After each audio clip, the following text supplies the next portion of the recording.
should get some kind of notification. Okay. All right. So I'm waiting on people. I actually don't have it up. I need to look and see. You have your Facebook screen up?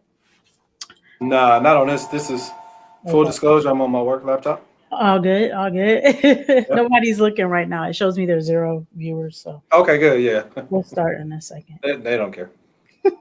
They really don't. Yeah. We'll start in a moment here. Mm-mm. Nobody's coming in. We're going to start though. So I believe in that. It always recaps, right? Say it again. So you always get the recap too. Always have the recap. True. It's all That's good. what I learned when I'm doing lives. Like I start and people come on, sometimes people 5, 10 minutes fast me late or whatever. So Right. It's all good. We've got one person viewing right now. Hey, shout out. I'm trying to pull up my other screen here. that one person better be Kelly. Let's see. We're gonna see on my other screen here as soon as I can get it up. Yeah. 'Cause Kelly, is that you? Chime in. Represent whoever's here. There's 2 of you that we can see, but I can't see who you are exactly because my technology wants to be. I don't know how to do it on my phone, honestly. Are you on it? Nah. Okay, I opted not to. Oh, I think I took it in another room. got you. I'm All looking like All right, well, my internet is not working right now over on this device, so we're going to get started. Hey guys, it's your girl Rajette Speaks with Narrative Shifts, where we redefine and we reframe the narratives that go out about us. So this week we are wrapping up our 5-part series on Black men and mental health with our 5th episode. Can you believe that? I'm super excited about that. We have Brandon Robinson from Detroit, and so he's going to share a little bit about his experience today. Welcome to the show, Brandon. Really excited about having you and just diving into some of the things that you are going to share today from your heart. How are you? I'm doing well. Thank you, first of all, for having me. I really appreciate the opportunity. It's an honor and a privilege. Looking forward to having a discussion with you and your listeners, and really diving into mental health and all of the things around that. Awesome. Good. Thank you. Can tell us a little bit about yourself. I mean, obviously I said you're from Detroit. That's all we know is your name and that you're from Detroit. So tell us a little bit about who you are, what you do Yes. in your life. Wow. So what I do is a loaded question. So Okay. we'll simplify it as much as possible. So I am an author. I'm a poet. I also work in technology. So multiple gifts, but yeah, I like to say that I'm an author and I'm a poet and I'm an advocate of mental health and emotional healing, right? So I use the power of the pen to tear down emotional walls. So I use the power of my writing to help people embrace, reflect, heal, encourage, uplift, and build. So I have a book called When Words Won't Form, My Pen Speaks, using the power of the pen to tear down emotional walls. And I use the poetry that's in that book is really helpful to help people really tear down emotional walls and heal. So I love this concept. First of all, thanks for sharing that. It's not often sometimes that we hear a lot of men talk about emotional health, right? Yeah. Spiritual, mental health, that we're just not hearing that a lot. And so I guess what kind of got you sort of in that vein, like for you to be, because it's one thing to experience something, it's another thing to experience something and then be an advocate for it, kind of on a light level. And then there's another whole dimension to someone who is truly advocating for a cause. And so you're writing a book and you're kind of pouring into it. What got you there? So it was a long journey. I started off writing, honestly, as really a therapeutic expression for myself, right? So the first part of the title was really me, right? When I talk about when words wouldn't form, my pen speaks, that was really me, right? That was really me. And where I was at the time, right? Interesting place in my life in 2013, 2014, was going through some life transitions. And what happened was it's like God introduced a journal and I would write and then it would flow. And I'm like, oh, wow, I could put some rhymes together, right? At first, I'm like, oh, this is kind of cool. But then I started to write about my experiences, my life, how I was feeling, about things I was facing. And it was a release for me. And so that graduated into me sharing my poetry. And as I shared my poetry, I got feedback. People were saying, "Oh, this is really great." Uh, Ballooned on to me just realizing that God gave me a gift in it. And as I shared it with multiple people throughout the years, there was a recurring theme that you should have a book because this Mm. is really helpful to people. And I'm like, I didn't want any part of it at first, Yeah. but over time, as any artist, you become you become comfortable in your abilities and your skin. So Mm. then you become comfortable with being vulnerable before the world. But that's a process, right? You don't start off being, as open to being critiqued and constructively to the world. Mhm. So Okay. that's kind of what got me on that path. So I'm hearing you say that writing was that release for you. And so that started pretty young, I'm guessing, right? I can't remember if you said that. About what age? I mean, you said So the first recently, time I touched the pen and wrote something was I was 21. so you were 21. How old are you now? Can we ask you that? I'm 39. Yeah. Okay. Okay. Yep. Okay. 39. Sorry. We tend to do that on this show. I don't think I gave you that precursor. That's So fine. I'm happy to be 39. So awesome. Okay. So at 21. yeah, so I started at 21. The first time I actually Mhm. wrote something was at 21. After 21, I started to so I really picked it up again, in 2013 is when it really just unleashed and just full fledged, right? Like I was writing like daily, like, and it was just inspired by so much. It was just Mhm. like a dam burst and it's like a flood of words, a flood of poems, a flood of that. And so that's how 2013 and 2014 was for me, was a big expression of that. When you were younger, how did you release whatever was going on with you? So, what I'm hearing How, is that how much, where are we going?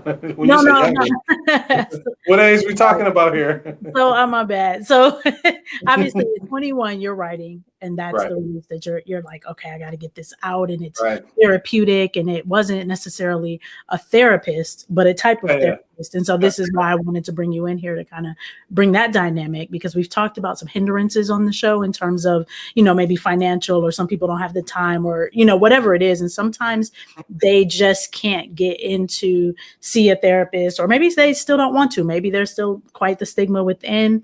Yeah, Some maybe they're not marrying it with their faith, and they don't know what that construct looks like, right? yeah, yeah. Um, but what's interesting, and then what I'm hearing is that okay, you're 21 years old at that time, you're getting all of this out.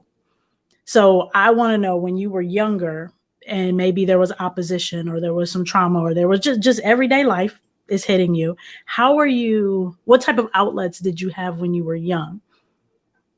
We talking about before 21 or at 21? Before, way before. So like I just want to know what childhood looked like in terms of the outlets. Yeah, so that's interesting. Yeah, I didn't have any. Mm, okay. Football was my outlet. Football was your outlet. Okay. Yeah, And I hit people. did you enjoy that? Loved it. Yeah, absolutely. Yeah, so I hit people, and I mean, honestly, I fought. You know, Okay. Okay. yeah, back in those days. Yeah, Like actual fighting, not just like fighting with yeah, yeah. okay. Actually, Okay, I'm just checking it out. Guys, we have no, Shanta yeah. who's joined us as How you well. doing? Hey Shanta. Hey, how you doing? Doing well, good to see you. How's- Glad you made it. Glad to be here. Thank you for having me. So I wanted to bring in a poet this week so we can kind of talk about the artsy aspect and the writing aspect of mental health and its therapy as well. So just wanted Brandon to shed light on that. It's not your typical in an office type of setting where you're, listening to a PsyD or clinician who is, speaking to you or you're giving feedback back. But just more from the art side of things, I definitely wanted to bring that in, especially with my own love for art, and wanted you to drop in because of your love for art as well. So Yes, thank you. you're welcome. But you say that, and I have to, I love to push back gently. What is already? Alrighty. Go ahead. I just came in and I'm pushing. Oh my goodness. This is true. Go ahead. Go. But so journaling, writing poetry, writing stories, that's all a form of narrative therapy, Hmm. which is a genre of therapy in and of its own, where we use your words and your stories to help you heal. So it's a very cathartic process, which is why we encourage, as a coping skill to keep a journal or to write down your thoughts and things like that. So yeah, it's a very well respected thing. Mhm. And, I partake myself. So hey. That's awesome. I honestly didn't know that it was called narrative therapy. Like I just wrote that down. I had no idea. I mean, it makes sense, obviously, but I had no idea that it was narrative therapy. So that's good. Thank you for that. Love these nuggets. Shanta's always good for the nuggets dropping in. Yeah, of course. So Brandon, so you said you were, fighting kind of back then, and that was kind of what, Yeah. were. And football. And football. Okay. Was that the only sport you played? Was it just football? Just football. Okay. So as contact as it comes, that's kind of what you felt like you needed. Yeah. Right. Okay. So I have a couple of notes here. That's why I keep looking down. So let's talk about the writing a bit more. And so again, you were 21, you were writing. I would like to know if you were writing other things at that time too. Like, was this just something that just opened up like, oh, I should write? Yeah. Or did someone say, hey, you should write your feelings out? Like, how did you get to that point? So I didn't really start. So I wrote my first poem at 21, but I only wrote like one or two. Okay. So I didn't really start writing in 2013. Got you. Yeah. So when I started to write and when I started to, do writing around that time, no one said like, hey, you should try this. Like, it was just a thought that I had. Like, let me grab this and let me kind of write out how I was feeling. So I would really say like God led me to it. Like it wasn't even, I can't even say it was just like a particular moment where I felt like go grab the notebook and piece of paper. I just kind of grabbed it and it kind of flowed. Like it just kind of happened. That's cool. In terms of the emotional healing aspect that so many of us, and particularly, right now we've been addressing Black men. I mean, walk us through when you were having maybe a rough day or something's come up or something's kind of blindsided you. What does this look like for you? Like, do you immediately get the pen? Like, are you immediately diving in? I know for me, sometimes it's like immediately let me get a quick prayer in, and then I might start sketching something or music or whatever the outlet is going to be. Like I go into it and I go full zone. What does that look like for you? In terms of it being that sort of safe space, that healing space when you're writing? Yeah. So it all depends on the type of an event that I'm experiencing, right? Like, so let me detail one of the events that I had that that I wrote on. So the first time I ever saw a police video, probably, I can't remember if it was 2014 or 2015. But we can say it was around 2015. So 2015 would probably be the first time that I saw an actual complete video of a police officer killing a Black man. Right. So that's very traumatic and traumatizing because that was like the first time I actually saw someone actually lose their life, like on video. And like, I don't think anything prepares you for that. And so I remember laying in the bed, just sitting there, just looking at the ceiling, and I couldn't sleep. Like I was upset. I was frustrated. I was all of these things. And so because of that, I grabbed, sorry, let me switch this, angle the camera a little bit. But I grabbed my pen to really write out how I felt because it was really traumatic and traumatizing. And so that really helped me, it helped me voice what I was feeling because I couldn't really, it was so much that I couldn't even put it all into words. And so that really helped me work through that. Got you. Thank you for that. Do you find that you've developed a discipline of writing daily? Is that something that you do or every couple of days, or are you kind of just as you're inspired or you feel the need to release something that you write? Yeah, I think that I don't think I write daily. I don't think that I have that form of a discipline, but I think that I write more so around inspiration. Like for me, it's just something that I really enjoy doing, so I do it quite often. Okay. Unless my schedule's really packed, and then I can't really write as much. Got you. Thank you. If you hear background noise, I'm sorry. I live in the real world, so it's fine. We're in the real world. It's all good. Yeah. Thank you. Shanta, can you speak to that in terms of, the differences or what you experience as a clinician with regard to us writing things out daily or as we're inspired? What types of, I guess, techniques or what would you recommend in terms of a daily type of thing, if that is necessary for some people? So when we're writing to release something, right? It could be when you are triggered, as you said, when you experience something, you dive right in, you just start the music, start the writing, start the sketching, whatever.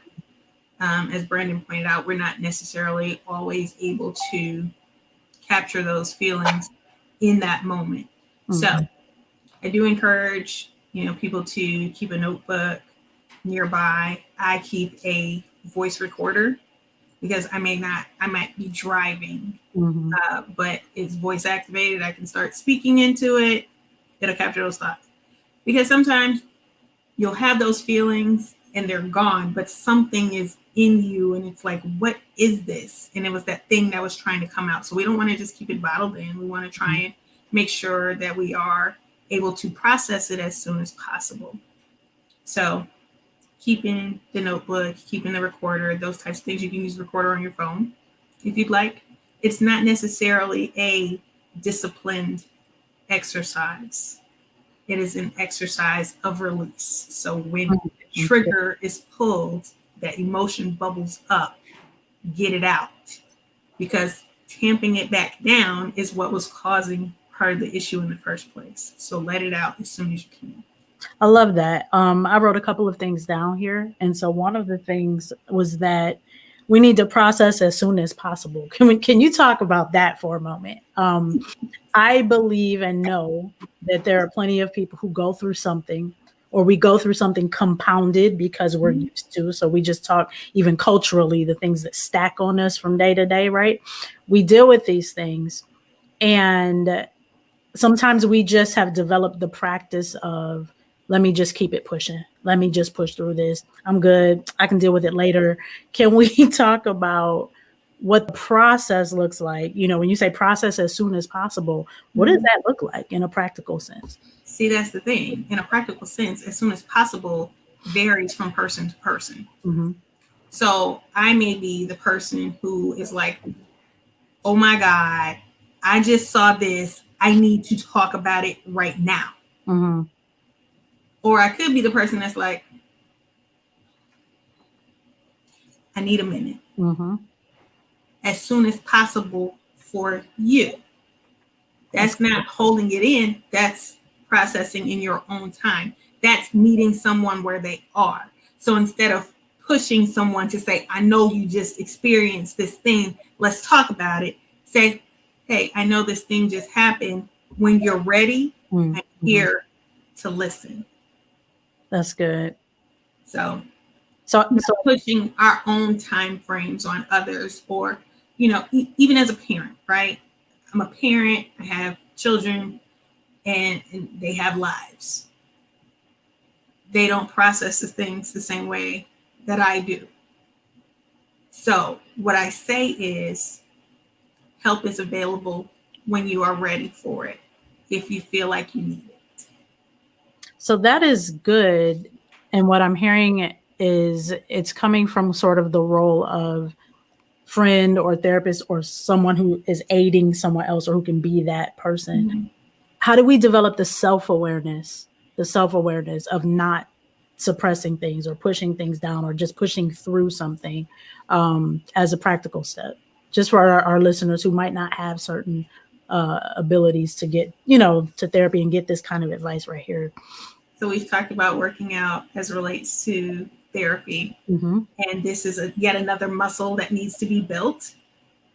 That expressive communication, that saying something is wrong, something is bothering, something is on my mind. But it has to be built over time. A person has to be comfortable saying that.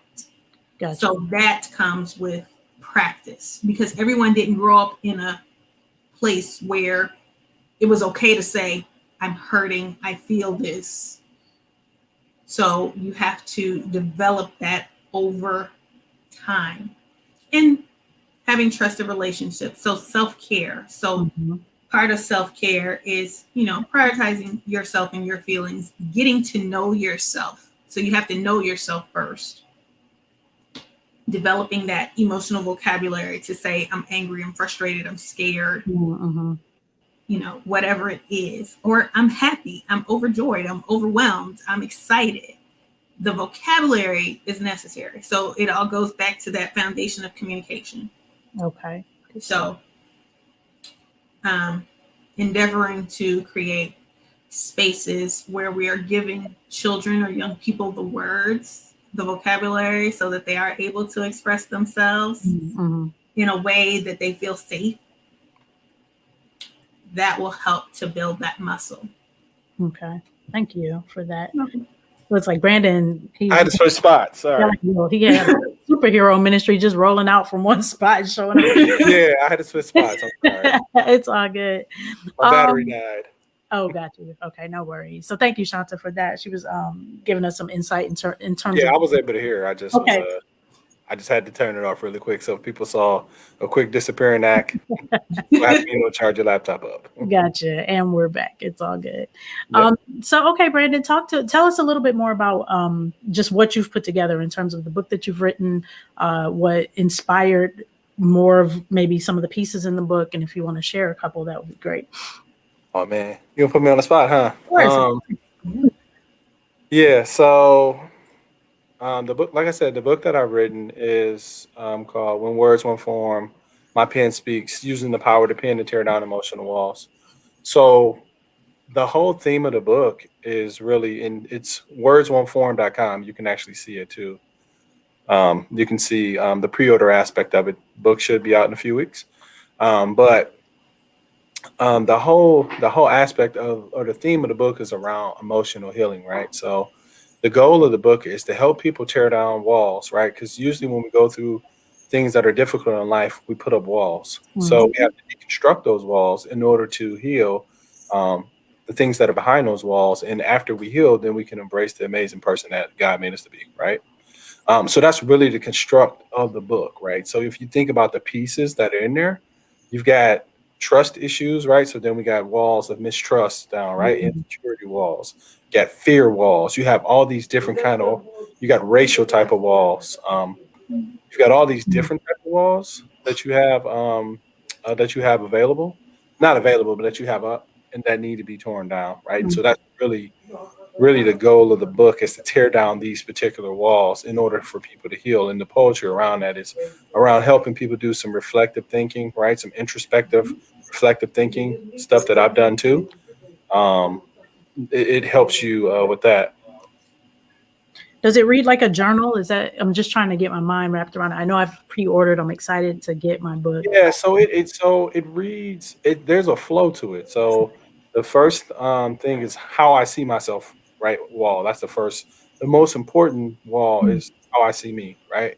Can't heal anything until I fix how I see me. We can't work on trust, can't work on fear, can't work on insecurity until we focus on how do I see me? Like, how do I embrace me? How am I looking at myself? Do I love myself? Right? Do I see myself as valuable? Do I see myself as worthy? Do I see myself as worthwhile? If I don't see any of those things, relationships with people are a direct reflection of our relationship with ourselves. So if we don't have a good relationship with ourselves, we can't have a good relationship with people. So the first thing that we tackle is really just focusing on me. Like, how do I see me? Do I love, things that encourage self-love, things that encourage healing, self-esteem, self-worth, discovering self-rejection, right? Self-sabotage is one. It's probably one of my favorite ones because that's the reason it took me so long to write the book, is because I was self-sabotaging myself, right? And really just getting to the root of a lot of those things. It helps you think like, well, why do I self-sabotage? Generally, it's tied to an esteem issue, right? Like, it's about how am I viewing myself? Am I looking at myself as being, worthwhile of this good thing? There's so many things we struggle with, and that, but it all goes into how I see me. How I see me, what do I do? If that isn't right, no other area is right. That's really insightful. Thank you. So to that point, as I wrote down self-sabotage, if look, it's about vulnerability here. What were you, how were you self-sabotaging? What did you do that was self-sabotaging you? And then how did you overcome that? Yeah. So, how did so really, I wouldn't allow myself to write the book, right? I always had self sabotage can really display itself in a different, really different flavors, right? So it can be perfectionism. Mm, It can be always, meticulously, you know, building, right? Like I'm always in the consistent planning. I just want to mm, have everything in order. Where really that's you're sabotaging yourself because you're putting hurdle after hurdle, so mm, you won't actually allow yourself to complete a project, right? So Mhm. you got that. Like so for me, that's what it looked like a bunch of like, oh, I need to have this in order, or I need to do this, or I don't really think that I'm qualified to do this. Right. So that's what self sabotage looked like for me. mm, Like when I think about it, like as far as the book, now it looks so different depending on the situation for everybody. That was it for me. Now the root of it is always an esteem issue, right? It's always do I deserve this? Am I good enough to have this? mm, Right? If we're honest, like because if we think we're good enough to have it, we wouldn't self sabotage ourselves. We let mm. ourselves have it. Okay. And so that's how I overcame it is by saying first is by realizing I had a problem. I remember scrolling through memes, like people think memes don't really matter. So I saw one and it said something about self sabotage. Mm, It punched me in the chest, and I'm like, oh my god, like who posted this? And I'm like, and I couldn't shake it. And I'm like, okay, this is God's way of showing me I'm self sabotaging. And because of that, I started thinking about. I said, dang, I am doing this. Oh, I do. Oh, I do this, right? mm. So it helped me to realize that, hey, I can actually do, you know, like the book, I can actually do it. And it made me stop, get out of my own way, and allow myself to do something that I always really wanted to do. About how long was that transitional process for you? So obviously, up to a certain point, you'd been self-sabotaging. Then Yeah. all of a sudden, it's like boom, got hit in the chest with the meme and whatever else. Was it a turn on the dime? Was it okay? Shoot, now I got to start dealing with this layer of trust issues that I have, or these fears over here. Like Yeah. how long? And I guess how much work did you put in? Because I feel like some people don't always understand the work of whatever type Yeah. of therapy that you're going through. People don't really understand the Yeah. work that's involved.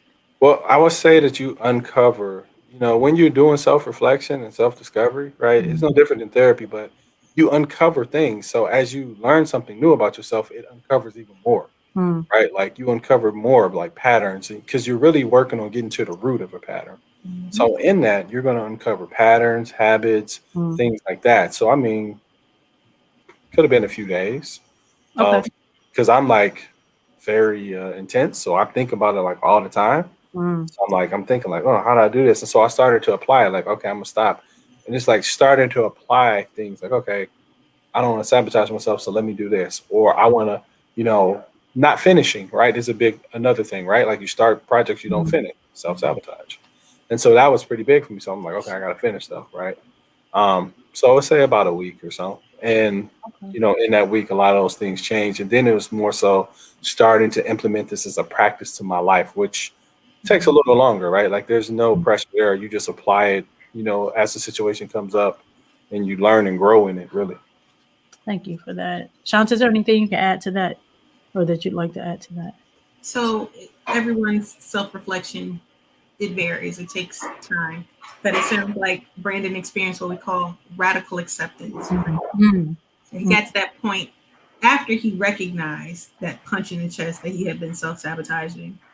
It was like, oh, this is what I have to do, and immediately get to work. mm, Everybody doesn't get there that Yeah. quickly. So, be patient with yourself, be gentle with yourself is what I tell my kiddos. Speak kindly to yourself in the meantime until you get to that place where you are turning around and applying the tools, using the tools that you've learned to get to the finish because it is about, you know, completing something. mm, And we do put blocks up, and sometimes those blocks are there to protect us, but we have to figure out what we're being protected from, That's mm, true. what we're protecting ourselves from. So mm, once we figure that out, once we've removed that layer, you know, we get a little bit closer to, the shining bright gem that's there. Nice. Thank you. So, Brandon, I would love if you would share a piece or two with us. We're not going to be before the I people. knew you was about to do this. This is exactly why I was looking for a poem, because Oh, I knew what she was about to do. I knew it. I was like, let me find my phone. You know what I'm saying? Because I know she's going to do this to me. You already had to know. Absolutely. Maybe a couple pieces if you're good. Yeah, okay, that's fine. So, I figured why not, why not do the one about self-sabotage, right? Because after doing this is actually kind of part of what helped me too, right? Like just being transparent is like, oh, okay, I saw what I was doing, I saw what's happening, and I said other people can benefit from this. So, let me read that. Okay. Is this in your book also, or? It is. Yeah. Okay. It is. Yep. It's one of the ones from the book. So fantastic. Okay. So I'll start. It says, self-sabotage is titled "The Enemy Within." So I read mine because I don't memorize them because I write a lot. So this is FYI. You're good. Yeah, I can't remember all this is not a poetry slam. You don't have to spit on. I've never been in a poetry slam. You're okay. I don't even know. I wouldn't know what to do. That's fine. You can just read your poetry. All right, cool. So here we go. It says, it disguises itself in many ways like a camouflage. I'm talking about self-sabotage. It creeps up every now and again, every time you think you're starting to win. What does sabotage look like for you? And what are the things it won't permit you to do? You ever been feeling good about a relationship or life? No, a life or a relationship. Then all of a sudden it comes with scenarios that will end it. What about the times when you're in a groove? Then all of a sudden reasons come why this isn't the move.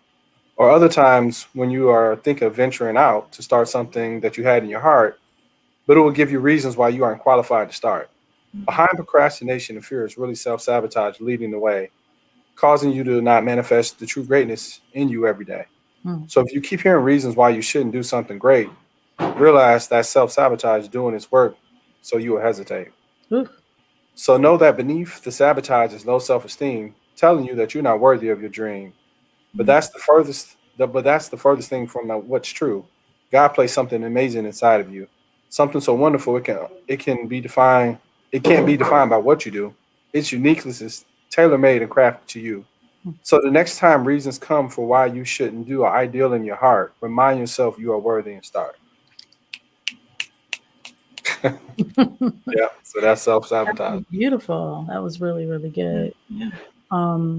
So when you were dealing with this, when you had this moment of, gosh, I've been sabotaging myself, and you started writing, because right now I'm just curious about your writing process. If there is, do you sit down and is it just word vomit and it just comes out, or do you find yourself kind of, working through a poem halfway, picking it back up a little bit later? That's just me and my curiosity. Yeah, no, that's cool. So sometimes it varies. Like this one, it was just a flow. Like a lot of times, if I started, it's just a flow, unless it's like super late. Like, I'm a night owl, so a lot of my inspiration comes late. But the problem is sometimes you get sleepy. So like I have like these great ideas, and I'm like, I can't really think. I'm gonna have to finish it. So I think it varies. Usually, if I start something though, I like to try to finish it because I don't like to have things unfinished.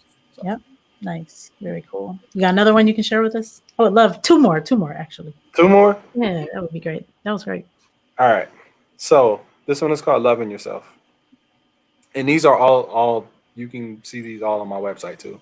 Okay. On the wordsonforum.com. They're up there as display ones. So perfect. This is called Loving Yourself. It says, as I stand here and look in the mirror, the beauty in me I can see clearer. I'm not focusing on all the things that I can see wrong. Instead, I'm marveling at God's love song, one that echoes beauty through my soul, where loving me is the goal. From the top of my head to the sole of my feet, masterly crafted every feat, a masterpiece that was shaped on God's canvas, piece by piece, an endless work, one where the beauty will never cease. To be seen as His crowning achievement, a present that was heaven sent. Yes, you are all these things, so lovely that with one gaze, His heart sings, my creation, my beloved, my favorite thing, joy and satisfaction to me you will always bring. That's loving yourself. Love that. That was good. It's pretty powerful, Brandon. When did you write that one? Oh man, let me tell you. So when you said, "Do I ever take a long time to write stuff?" Mm-hmm. That took me about 2 years to finish. Wow. Yeah, that took me about 2. So I had the first stanza like done, but I can never finish it. I just it was so great. I honestly I thought about not even finishing. I'm like I should just leave this alone. Mm. But I ended up finishing it. Yeah. Before I Do- wrote the book, I was like I need it. I was just gonna put that one line in, and I said, "Nah, let me finish." And that's when I finished it. That's awesome. Do you feel like, or do you believe that?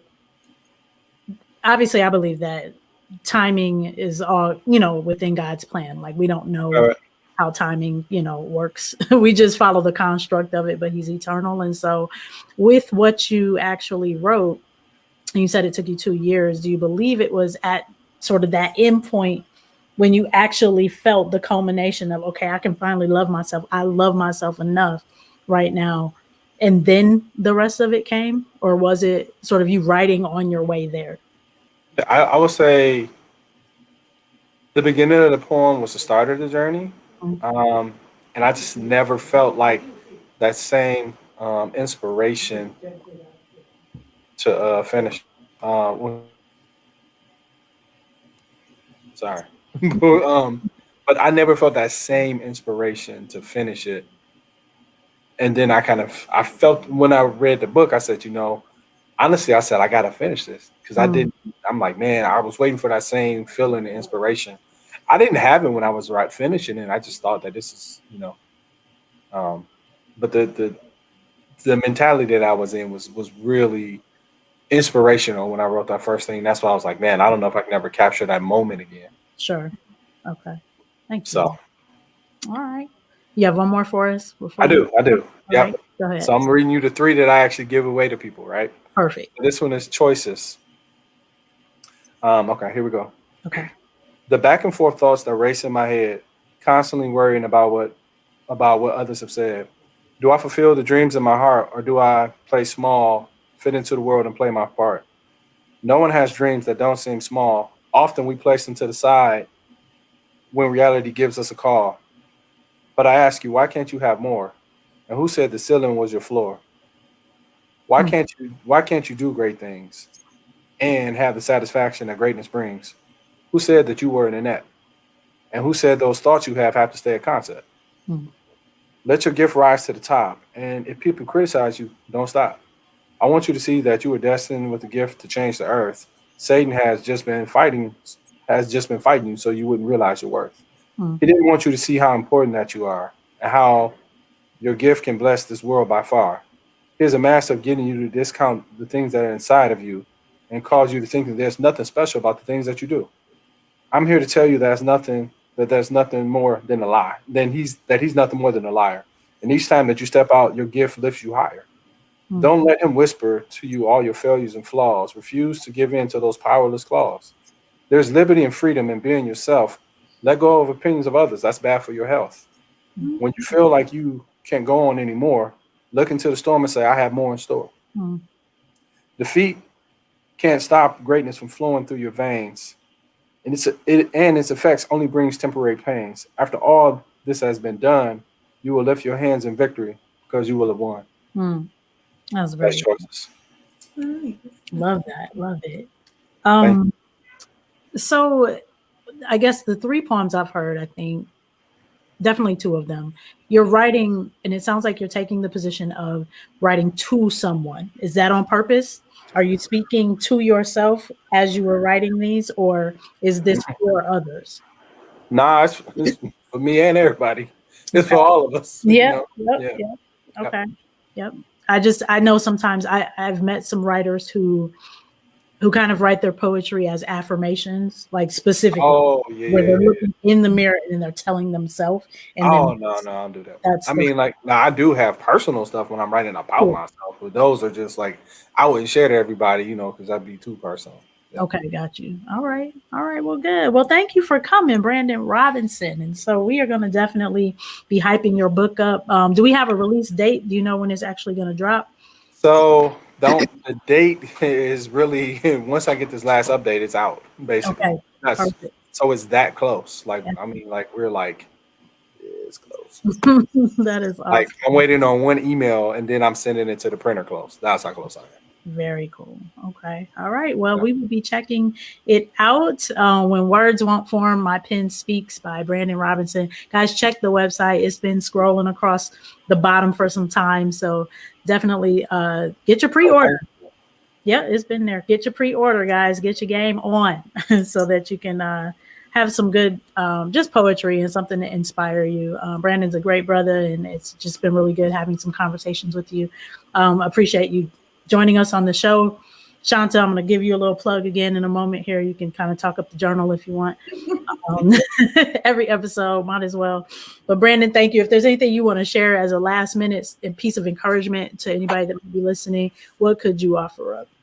Yeah, I would say, I would encourage people to be vulnerable. I think that we live in a society today where vulnerability really is becoming more hopefully acceptable. Mm-hmm. And for men especially, I think that we've been taught to be strong, to be protectors and providers, which isn't wrong. But what we haven't been taught is to be vulnerable, to be open to express, to embrace what you feel and to work through what you feel, right? Like we've been taught to push those things to the side. But what I would say is that true strength is in vulnerability. True strength is in knowing how to, understand and process your emotions, because then at that point you're healthy and whole. You're better for your family, you're better for your friends, but more importantly, you're better for yourself and what God meant for you to do. That was great. Thank you. Shanta? I absolutely agree with that. Wow. Yeah, that was great. That's my whole heart right there, actually, because the desire for the book that I've written and recently published is to encourage persons to become closer to themselves, right? It's a self-care journal. It is a reflection, interactive thing for you to become more in tune with yourself, allowing that vulnerability, being okay with it, and affirming yourself so you can walk in it comfortable. So, wow, what timing tonight, but yay. Okay. Well, good. Thank you, Shanta. So she was just speaking about her own journal, guys. It's a self-care journal called the Mindful Beginning Self-Care Journal. You can check that out on her website at www.slhays.com. So you can definitely visit that, pick up her journal. I actually still need to do that. I thought I picked it up that last time and didn't get a chance, but I choose to, support anybody who I have coming on. I'm all about that support life and supporting others in the process. So I'm glad you guys just had the opportunity to drop in again today. Shanta, definitely for you, last minute, I'm like, hey, if you want to drop in, and you kind of cleared a little moment for me. Guys, next week we will have it's not a series, but we'll have a new show. So we've completed or come to the conclusion of our 5-part series on Black men and mental health. Guys, I am so thrilled that we were able to have this conversation, and that's real talk. This was an idea that came at in the middle of the summer. And if you've been with us since the beginning of the episodes, and kind of the backstory, but this whole Black men and mental health, it definitely was something that dropped in my spirit back in the summer. Kind of, was being prayerful about what it was going to look like. Didn't know what it was going to look like, and it began to take form into this format. And so really just thankful and happy for those who have participated, the guests who have come, who have been so gracious and generous. Those of you who've been engaging with us either in the real space, or maybe you come back around or you drop me a instant message. Just so thankful for just the support that you guys have offered. Some of you share it. There's one guy I know from Haiti who we just know of one other person in common, and he literally will just, share narrative shifts. So shout out, thank you for that. And stay with us, guys. Next week we will have a different show. I've got several people lined up still. We've got, as I've shared before, animators coming. I've got a couple doctors that we'll be talking to. I will be talking about my own advocacy in terms of mental health and just overall health because of the health challenges I went through just most recently. So I'll be sharing about some of that stuff in some upcoming episodes about self-advocacy and how important that is as it pertains to your overall health. We've got some educators coming on. So just stay tuned, guys. Like, this is, again, all about redefining and reframing the narratives that go out about us. There's some spaces you haven't even seen us in that I get the opportunity to expose you to. So I'm thrilled about that. So yeah, that's it. Join us next week as we're back with Narrative Shifts. And until next time, y'all be safe, be blessed, and I will see you then. Bye. Take care.